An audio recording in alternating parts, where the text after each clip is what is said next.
Why? I was at the Modern Art Museum, Museum of Art in New York.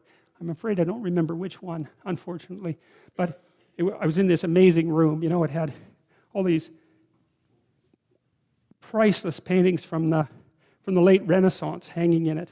You know, each painting worth, who knows, $1 billion maybe. They're priceless paintings. So the room was, it's a shrine, and it was full of people from all over the world who were looking at these paintings. You think, well, what the hell are these people doing coming to this room looking at these paintings? Like, what are they up to? One of them was a painting of the Assumption of Mary, right? Brilliantly composed. And there was all these people looking at it. And I thought, what are they doing? They don't know what that means. Like, why are they looking at that painting? Why is it in this room? Why does it cost $1 billion? Why is that painting worth so much? And the answer to that is, well, we don't really know. Like, it happened. They're sacred objects in some sense, and we gaze at them in ignorance and wonder. And the reason for that is that the unknown shines through the mattis and in partially articulated form. And so,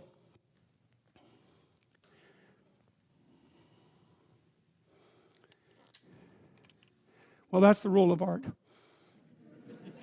And that's the role of artists, you know? And real artists are contending with the unknown, right? And they're possessed by it. They have a personality trait, openness, that makes them do that. They can't even help it.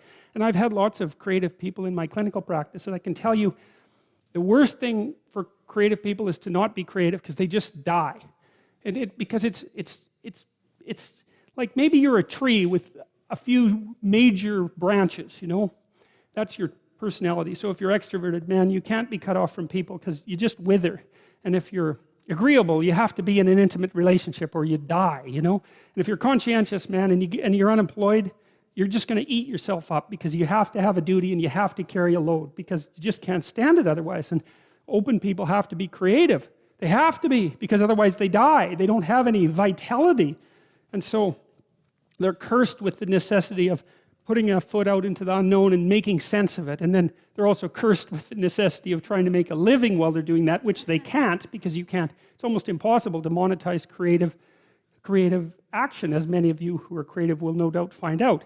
It's very, very frustrating. It's not that creative action is without value, right? Because the creative people are entrepreneurs, and the creative people revitalize cities, and the creative people make things magnificent and beautiful. You think about what's happened in Europe over the last 1,000 years, say 2,000 years, this amazing, unbelievable collaboration to make things so beautiful that they're jaw-dropping when you walk into them. And you think about the economic value of that, right? I mean, I think it's either France or Spain that's the most visited country in the world. It's one of those two. I think there's more tourists in France than there are people most of the time.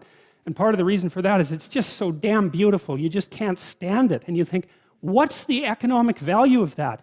It's absolutely incalculable. And what's interesting too is that you build that beauty in, and then the farther away you get from it in time, the more valuable it becomes, right? Instead of decaying, it has exactly the opposite effect. Its value magnifies. And one of the things that I'm deeply ashamed of as a Canadian is that our sense of beauty is so underdeveloped. We're so primitive. It's not even primitive, that's the wrong word, because, you know, I don't know what it is. It's second rate. It's second rate at least. It's terror too, because people are afraid of beauty. But the idea that art is, the conservatives really have a problem with this in particular, because conservative people tend not to be that creative. And it's a mystery by temperament. It's a mystery to me, because they should be concerned with economic development, and beauty is so unbelievably crucial to economic development that it just yells out at you, you know? So anyway, so that's what artists are doing. And so one of the things I would say is buy a damn piece of art, you know? Find one that really speaks to you, and buy a piece of art, because you invite that into your life, and it's a look out if you do it.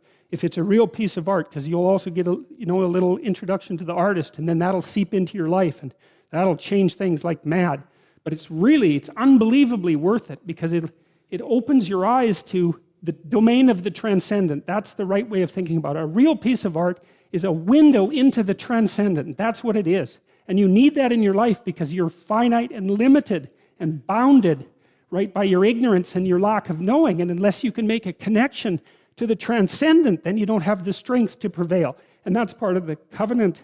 That's part of the covenant with God. And you can see that because You look at these magnificent cathedrals that our civilization built over the centuries. You know, some of those, they're still building this Sagrada Familia in Barcelona, right? And it's an amazing building. I think it's going to take them like 300 years to build that. You know, people in the Middle Ages, they'd start building a cathedral and they think, oh, we'll be done this in 300 years. You know, you imagine the vision that it took to invest in something like that? We look at quarterly reports. We can't think 300 years into the future to build something of that kind of remarkable, what? Those cathedrals are so, they're perfect, they're trees first, right? They're a forest, right? The Gothic cathedrals, they're a forest, and the sun is shining through the branches. That's the stained glass, and they're the perfect balance of light and structure, because they're representing something about the proper structure of being, which is something like the proper balance between light and structure. And they represent like the sacred tragedy of mankind. That's why they're in the shape of a cross, and they're open to the sky. That's why they have a dome, and they're full of gold so that it glitters, because that's like the city of God, you know. And you can see that integral to our culture is the idea that beauty is one pathway towards God. And if you can't find another pathway, then why don't you use beauty? I'm sure most of you do that with music, because music is the one thing that modern people can't be cynical about. Thank God for that. And I've been fascinated by music because of that. It speaks meaning to people, right? Even nihilistic punk rockers are so damn engaged with their music that they can hardly stand it. And you can knock on them and say, look, you know, you're having a transcendent religious experience, and they'll just tell you to fuck off, because that's